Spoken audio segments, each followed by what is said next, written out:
ഒരു കിടിലം മോഡലായിട്ടാണ്. ഏതാന്നറിയോ? 525D. ഇത് നമ്മൾ ഇന്ന് റിവ്യൂ ചെയ്യാനായിട്ടുള്ള ഒരു കാരണമുണ്ട്. ഈ വാഹനത്തിന്റെ ഓണർ എന്ന് പറയുന്നത് ഒരു യങ്സ്റ്റർ ആണ്, ചെറിയൊരു ചെക്കനാണ്. ചെറിയെന്ന് വെച്ചാൽ അത്യാവശ്യം ഞാൻ പറഞ്ഞുതരാം പുള്ളിയുടെ വിശേഷങ്ങൾ അനുസരിച്ച്. അപ്പൊ ഇതാണ് നമ്മുടെ ആ ഒരു അതിഥി. എങ്ങനെയുണ്ട് ഈ വാഹനത്തിന്റെ ഒരു വിശേഷങ്ങളൊക്കെ?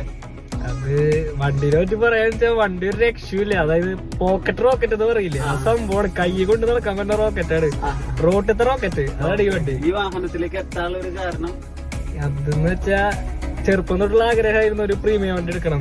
അപ്പൊ പ്രീമിയം വണ്ടികളിൽ തന്നെ എനിക്ക് ഏറ്റവും ഇഷ്ടം, അതായത് ഒരു വണ്ടിയിൽ നിന്ന് തന്നെ ഒരു എല്ലാ വണ്ടി പ്രേമികൾക്കും ഒരു ആഗ്രഹം ഉണ്ടാവില്ല, ഒരു BMW എങ്ങനെയെങ്കിലും ഒന്ന് കിട്ടണം.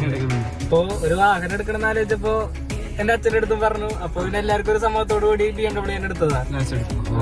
ഈ വണ്ടി പക്കാ സാറ്റിസ്ഫൈഡ് ആണ് ഞങ്ങളെ കൊണ്ട്. ഞങ്ങൾക്ക് ഇത് ഏറ്റവും വലിയ വണ്ടിയാണ്. അപ്പൊ അദ്ദേഹത്തിന്റെ പേര് അഭിനന്ദ്. ഓക്കെ, അപ്പൊ നമുക്ക് ഈ വാഹനത്തിന്റെ വിശേഷങ്ങൾ നോക്കിയാലോ. അപ്പൊ